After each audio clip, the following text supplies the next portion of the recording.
your screen. This evening, Books and Books is very happy to welcome back Ms. Anton DiSclafani, presenting her new book, The After Party. Ms. DiSclafani graduated from Emory University and received her MFA from Washington University. She currently teaches at Auburn University in Alabama, and she is, of course, the author of the critically acclaimed and best-selling novel, The Yanalasi Writing Camp for Girls. In this book, Anton gives us a story of 1950s Texas socialites and the one irresistible, controversial woman at the bright, hot center of it all. It's a thrilling glimpse into the sphere of the rich and beautiful at a memorable moment in history, unfurling a story of friendship as obsessive, euphoric, consuming, and complicated as any romance. Here to tell us more about it, please give a very warm welcome to Ms. Anton DiSclafani.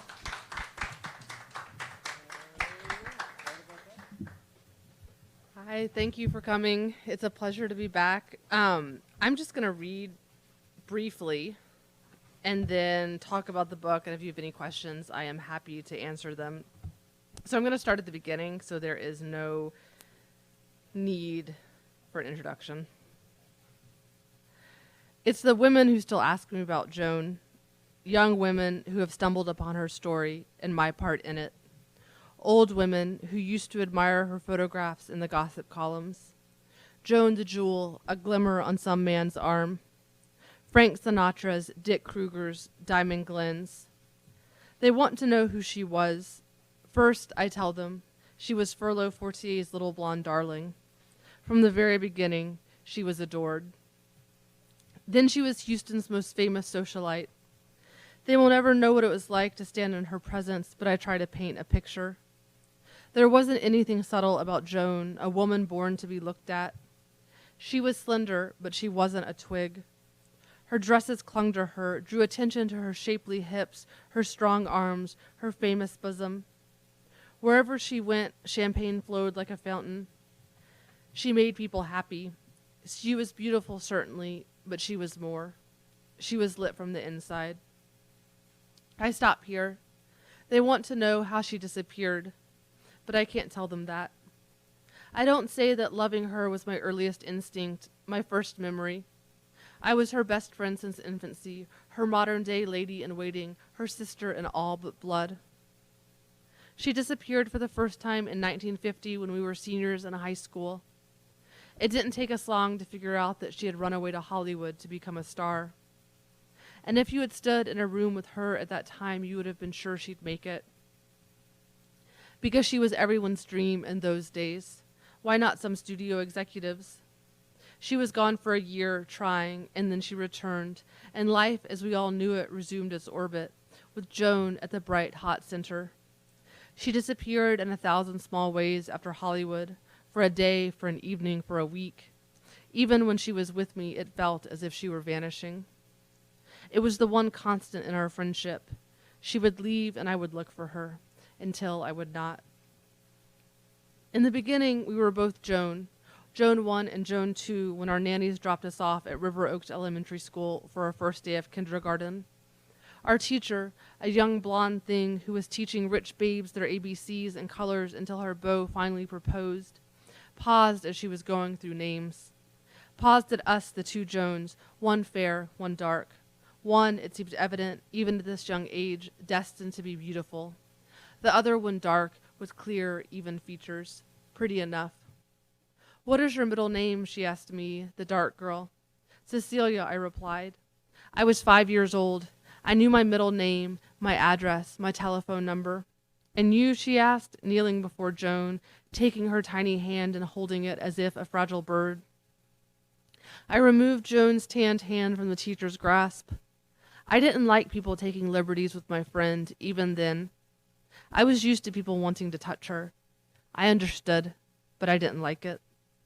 She doesn't have one, I said, and Joan nodded cheerfully in agreement. She wasn't scared of strangers or big men with deep voices or anything really. She'd started swimming lessons the year before and was already diving off the high board at the pool. I don't. Well, the teacher said, her hands on her hips. In my memory, she wears a pale blue dress dotted with delicate flowers, her hair in a modest bob. I could see the lacy edge of her slip when she knelt down to speak to us. It was 1937, and she must have been desperate to be married, desperate to teach her own children the ABCs, to identify them for them the many hues of the bright and colorful world. Let's say you're Cecilia from now on. No, Cece.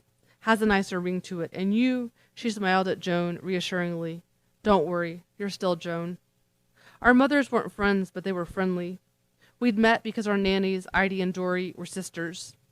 They'd wanted jobs close together in River Oaks, and they'd gotten them only a street apart with Mary Fortier and Ronalda Byrne, two very different kinds of women. Their differences stemmed from money, as so many differences do. Mary, Joan's mother, had grown up poor and plain in Littlefield, Texas. She was in high school when she met Joan's father, 15 years older than she and already wealthy. Mary understood the magnitude of her good fortune, the unlikelihood of her escape from dusty, dead-end Littlefield. Joan was born when Mary had thought her childbearing years were through.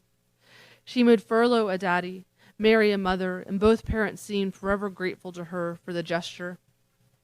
Furlow, an oilman from Louisiana who kept making money right through the Great Depression, believed in divine providence, the way that lucky men often do, and Joan's late arrival into the world was proof of his blessed life.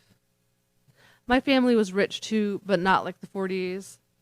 My mother had her inheritance, and my father was an executive at Humble, but he wasn't a diviner of oil like Furlow Fortier. My mother's married life was a steep decline from her childhood. She'd grown up with maids and butlers and nannies in Savannah. In River Oaks, she employed one maid and one nanny, and lived in a house that wasn't even close to being the biggest. But still, both women had named their firstborn daughters Joan. The gesture seems hopeful to me now. Joan, such an elegant, strong name. They must have felt like they were bestowing their tiny babies with men's names. Perhaps they hoped their daughters would inherit a man's world with a man's privileges. Probably they thought nothing of the sort. Joan was the 5th most popular name for little girls in 1932. Mary and my mother named us Joan just like everyone else did, because that's what people do generally, what everyone else does. But back to that first day in kindergarten. That night, after my nanny, Idy, had fed and bathed me and my mother had come to tuck me in, I told her that my name had been changed. She was furious, naturally. My mother was always furious. But the name stuck, and from then on, Joan got to be Joan, and I was Cece, less a name than a sound, a whoosh of air twice, a near whistle. I got used to it. Thank you. All right. So I'll talk a little bit about how the book came to be. So my first book, that's my baby. So the first book, the Jan Alassi Writing Camp for Girls, I started after graduate school, and I had all the time in the world to write it because I didn't have an agent or a publisher. I mean, nobody cared. And so, I mean, the stress, I look back at that kind of with rose-colored glasses because there was no pressure, and I just kind of got to spend all my days writing and not thinking about how anything would be received, and there was kind of no, although I'm sure I did think about that, but in my memory, I don't think about that. And then with this book, I was under contract, and there was a due date, and the experience of writing it was very different. I like deadlines, so the deadline part of it wasn't as stressful, but the knowing that it was going to be published kind of no matter what. I mean, I guess that's not like technically true. Like it could have been, like if it were really horrible, my editor could have said like, no, we're not publishing it. But it was just like a different like set of pressures. So I started out writing a book. I had 300 pages of it. It was a murder mystery based on a true story that took place in River Oaks, Houston. It was long. It had 300 pages, and I was like maybe halfway into it. And I turned it into my editor, and I got an email back from my editor a couple of days later, and I knew it was like bad news because it was like a really long email. And then so I opened it, and like the first paragraph, it was a Friday. It was like, if you need to talk this weekend, here's my cell. That's like very unusual editor behavior to be like, here's my cell phone, call me at home.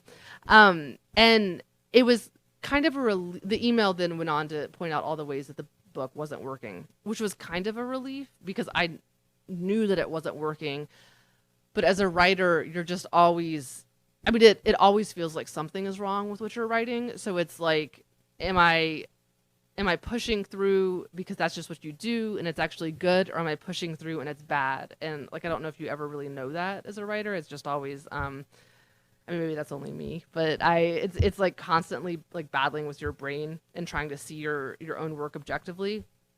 So that book was set in the 1960s in Houston, and I'd done a lot of research about Houston. And does anybody know River Oaks, the neighborhood? So it's like well, there's another neighborhood called Shady Side, and that's near Rice University, and that's like 8 houses. And so that's probably the nicest neighborhood in Houston, but River Oaks is probably the most famous. And it was built by wealthy oil men it started in the 20s, and Houston has no zoning because it's Texas and they're like anti-government and they were even in the 20s. And so Houston has no zoning. And so the people of the men of River Oaks, they wanted a place where they could have, it was a subdivision. It was essentially Houston's first subdivision. And they wanted a place where they could make rules and institute policies, et cetera, et cetera. And it was built to be a retreat from downtown Houston. So now it's very close to downtown Houston, and it doesn't feel like a retreat. I mean, it's still beautiful, but it doesn't feel like a retreat. Back then, it felt like very far away from Houston. So, I'd done all this research about Houston in the 50s and the 60s. And Houston in the 50s and the 60s was a very like fabulous, glamorous, tacky place. Like it was, there was tons of money. I mean, just like bucketfuls of money. And what was interesting to me as a fiction writer was that the people who had money, they'd never had money before. It was all new money. So these people would have been laughed out of the social registers in the Northeast, for instance. I mean, they would not have gotten through the door of most country clubs. But they were newly wealthier than like anybody had ever been. And they were looking for ways to spend their money. And so it was hard. Like, so with the book, there were details I made up and then details that were actual historical details. But like there was a man named Silver Dollar Jim West. I mean, that was his nickname. His name was James West, and Silver Dollar Jim West was his nickname. And he used to drive around in a gold-plated Cadillac and throw silver dollars from the window and then stop and watch crowds like try to get the silver dollars. And I mean, there was a place called the Petroleum Club, which is a setting in the book, and all the faucets and everything in the bathrooms were plated with 24 karat gold. So there was just this sense that anything was possible. Like, and to me, when I read about it, it seems like this great sense of hopefulness that nobody had ever existed like they had existed before. Like nobody had ever had that much money and no rules, and it fascinated me. So I put aside the 300-page manuscript that I had, and the question was, do I salvage anything from that, or do I just start again? And I wanted to use the setting, but I also didn't want to end up with a weird Frankenstein-like manuscript where I'd like taken like paragraphs and then like tried to stitch them together.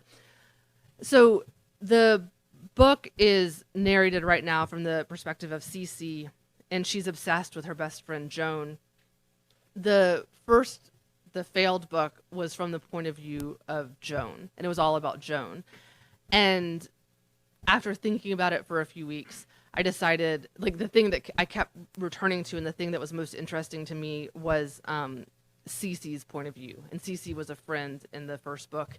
And so I put it in Cece's point of view. And I took the setting, but there are no sentences from the first book. Like I didn't take any sentences and like I didn't like cut and paste and like magically make a new book. But I did use some of the research that I'd done for my first book, and I moved it to the 50s. So my first book, Yana Lassie, the main character was a renegade. I mean, she was somebody who was ahead of her time. And I think it's often easier to write historical fiction about people who are ahead of their time because it's satisfying to modern audiences and to kind of modern appetites. Cece is somebody who is very much of her time. She's a housewife in River Oaks. She has young children. She's she doesn't want to be anything other than what she is. Joan has these other appetites, and so it was really, and she's more modern. She's somebody that I feel like a modern woman would relate to. So it was interesting to write a book from the perspective of a woman who, was totally fine with the status quo, and kind of an interesting challenge to get into the head of somebody who, didn't want things to be different.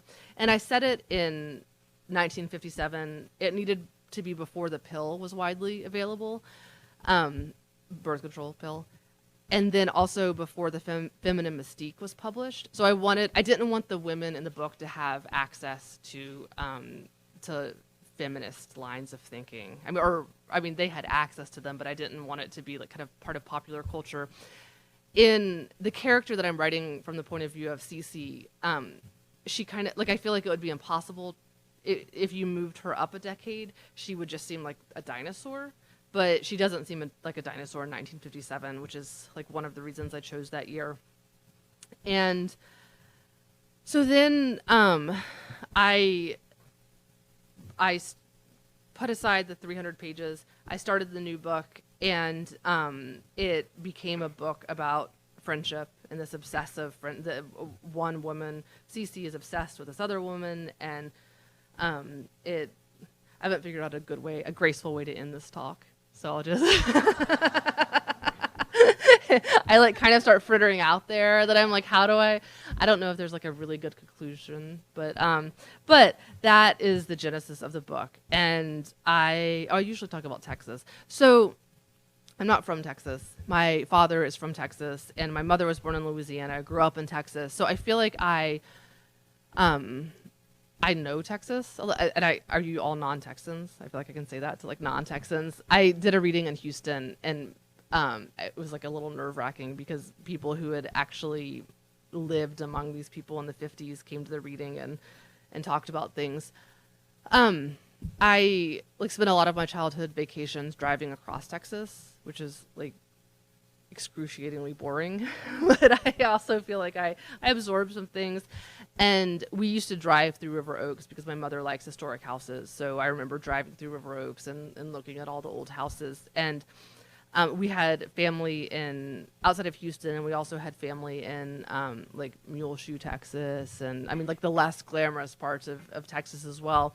So I feel like I get Texas in a way, but I'm also a little bit of an outsider. So I feel like that was a good perspective from which to write about it. Does anybody have questions?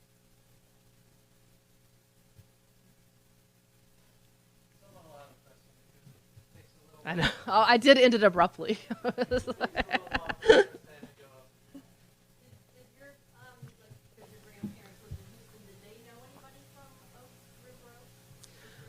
No, they did not.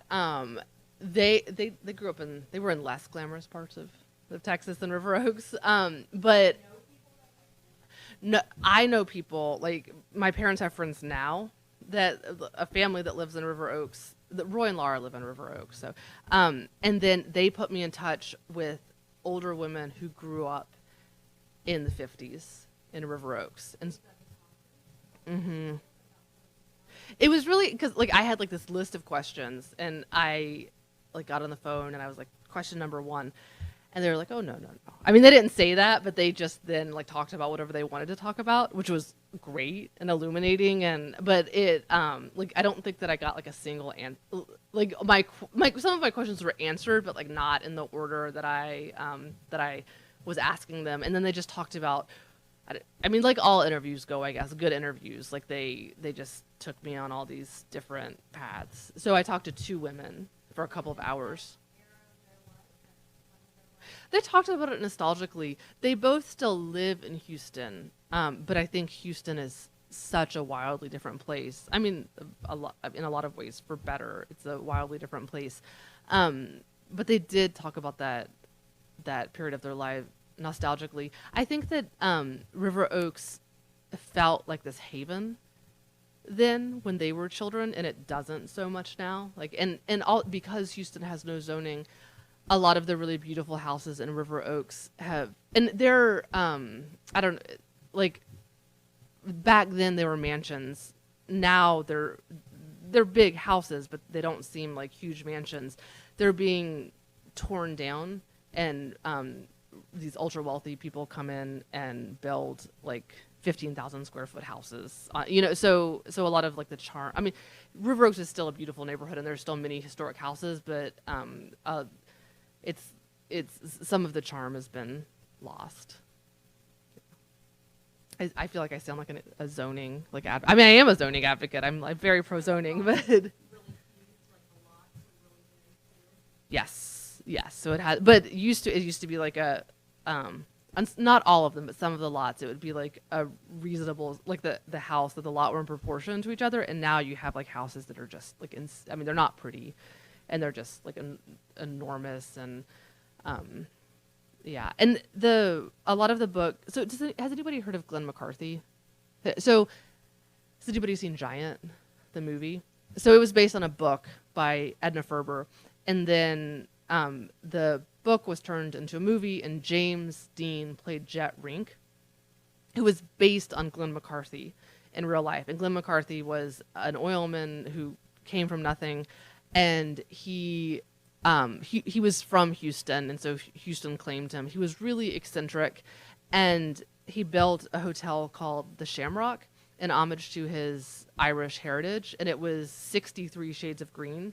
I don't think you can like imagine the tackiness, but that was like Houston at that time. And like the bellmen had like 5 different shades of green just on their uniform. And so they a lot of the book takes place in the Court Club, which was the Shamrock's nightclub, and it also had like an Olympic-sized swimming pool. He used to, like at the beginning, I met like Frank Sinatra. Actually, like Glenn McCarthy had a private plane, and he used to fly Frank Sinatra into the Shamrock to do events. So, and my grandfather was actually a waiter in the Court Club when he was going to dental school. He was also a waiter, and he tells stories about waiting on Glenn McCarthy that we're not sure, like if they're true or not, but they're good stories. So the Shamrock was actually torn down. And I don't think the Shamrock was beautiful, but it would be like cool to, like see the Shamrock. And the story about the Shamrock is that Frank Lloyd Wright was taken on a tour of Houston, and they stopped his driver stopped at the Shamrock, and he got out and looked at it and said why, and then got back into his car, which I feel like is probably true. Did you have yeah.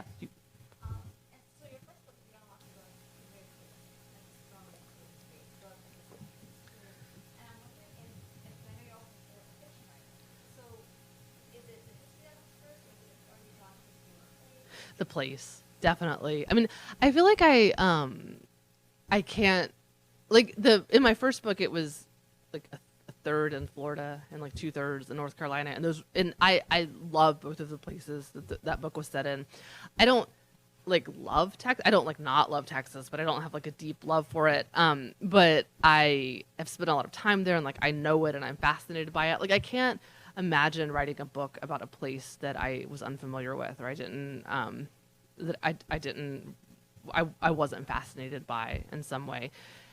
The history is, I mean, I hate to say this like as a writer of historical fiction, but the history is like a little bit secondary. Like I needed to set this book. Like I also you run into the wars, as you know, like when you write historical fiction, and I didn't want to write it too close to World War II because I didn't want to deal with World War II, and I didn't want to deal with rations, and then I didn't want to get into Vietnam either. So, like some of where I place my novels, I feel like is practical.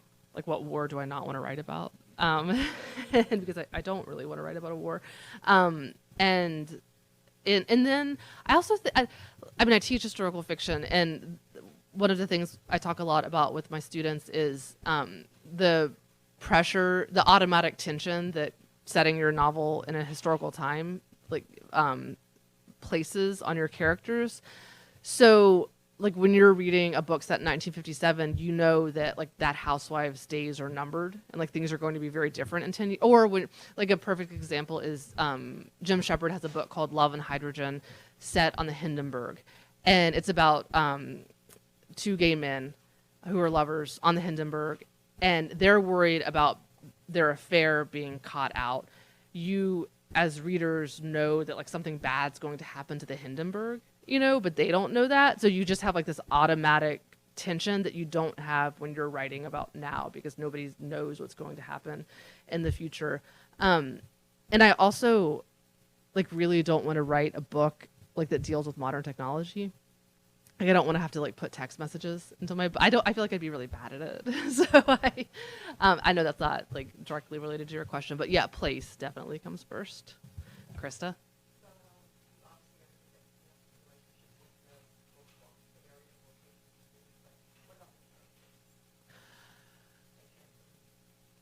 Real life. Yeah, no. I feel like most of it, I have to, like when I'm writing, I have to like think of ways to like prove to my family that it's not them. Like, yes, I mean the character, the father of my first book was a doctor. He was also like reserved and like not, and which is not my dad. Yes. I mean, I think that sometimes I do think of people when I'm writing, or like parts of people, and then I mean I find that when I'm writing, I think about the characters kind of constantly. Like they like I'll go to a grocery store and be like, what would they like to like, just like little things like that, and then I do. I mean, they kind of become like people after you finished a book, like people that you knew once but have lost touch with, and it is, I mean, in some ways, like I envy writers who write about the same characters over and over, like serial books, and because they, get to spend more time with them. On the other hand, when I'm done, I'm like so sick of that. Like, it's like you write the first draft, and then I mean, it's like at least a dozen revisions. So you're just like you've reworked the same, like you've chewed and rechewed the same piece of gum for so long that you're like happy to like swallow it or like wad it up, and yeah, exactly. So. No, that would be awkward. The sex scenes. I don't I guess graduate students are more aware, but my undergraduates like could not care less. Like they just aren't. It's just not on their radar at all. Like they read books, and if they like a book, I mean, I don't even think that they like. I don't know. They don't even. Yeah. No, not that. And they don't seem, they're not like interested in authors, like they'll like tell me a book they've read, and I'm like, oh, that's by and they're like, oh, really? Like they don't like, yeah, they just like, which is one of the reasons I like teaching, because they don't care about reviews. They don't care. I mean, like the literary world can feel very small and claustrophobic, and teaching like your students really don't know and don't care. So I mean, I guess some of them like a lot of times they'll say that like their mom has read my book, which I'm like, thank you. Like I hope she recommended it to her friends. But yeah. Yes. It's like it's like it can be. I feel like I also get invited to older lady book clubs, and this happened with Jana Lassi a lot, and they were like angry about certain things, and then you just have to like take it, you're just like, I'm sorry, she's not real. Like so, but it's like I mean, I feel like that. And I do that, like when you read a book, you think of the character as like a person, and so they are like mad at the person, or like they like the person. But when you're writing, you don't like. I mean, it's just like a different kind of relationship with the work, and so it's like a different way of. I mean, not to sound. I like love book clubs, and I love it when book clubs read my work, but it's sometimes a little awkward to talk about it with them. Although this, I mean sometimes it was nice. Let me ask you, I call myself, like, maybe I'm one of those old ladies in a book club. That's okay, go ahead. Throw it at me. I couldn't understand Cece. I was, from this generation. Yeah. A little bit, I just wanted to slap her face and going, are you kidding me? I was waiting for her to grow up. She just became a little self-aware toward the end, and I'm like, and that's it? You know what I mean? And the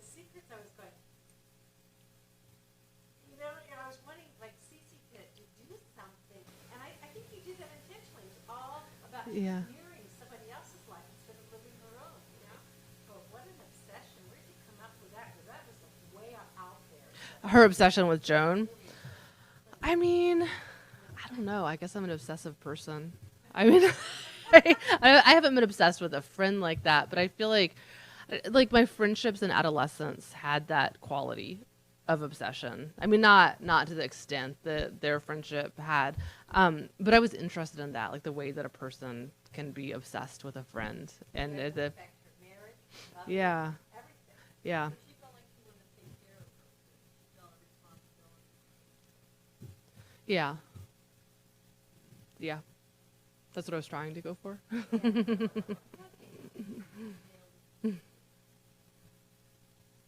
All right.